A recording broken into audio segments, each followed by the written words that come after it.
tackle this whole list of questions. Now, no, I'm not going to say that every child that is energetic and talkative and has a lot going on with them is ADHD. That's really not the case.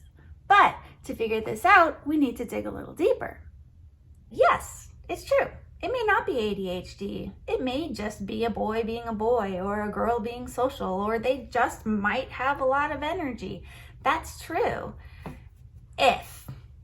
Big if it's just one of those struggles, only part of the time, and it's not creating a lot of trouble for that kid, then yeah, it's probably not ADHD. But chances are, if you're watching me right now, there's probably been more than a couple incidents in the past, and that's okay.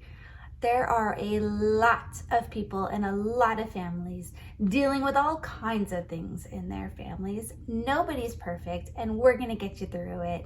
Come on, let's dig a little deeper. Oh, that's a long list. So let's kick off a couple right away. Listen, sugar can make ADHD symptoms worse. Any ADHD parent is going to tell you that. But let me be really clear. Sugar does not create ADHD. Having said that, there is a value in finding out what might create inflammation in your system, because it is well known that inflammation causes problems with executive functions, which we'll talk about later. Screens, that is a hot debate, but honestly, no more the enemy than sugar is. Too much screen time can be unhealthy, and it definitely can trigger addiction. However, screens do not create ADHD. Have you heard? That kid needs tougher parenting. That parent has no control over that child. Have you heard that one?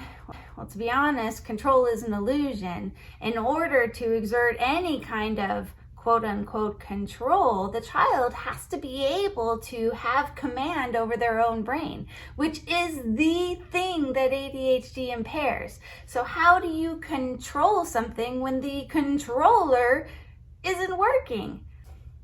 Having said that, just like the other two, certain parenting techniques can exacerbate ADHD symptoms, such as using a lot of emotion, using anger, and being inflexible.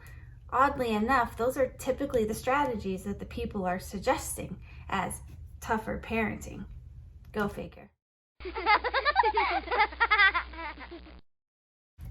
Now, if we look at this list of very valid observations, it seems to me that we could fit these into one of two categories, either immaturity or a lack of self-control. Typically, those are the two tanks that any of these problematic behaviors can typically fit into. What is maturing? It's the growing up, right? And when we're talking about growing up with maturity, we're talking about our brain growing up. It's our brain is developing enough where we are understanding our world around us and reacting to it a little differently as we get older. Here's a good example: shopping.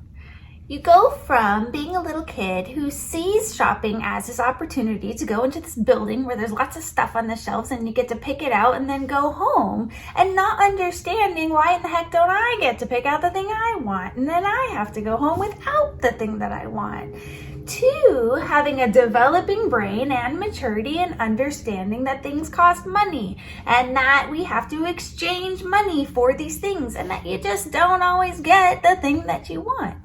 That is understanding your world and reacting to it differently. That's maturity.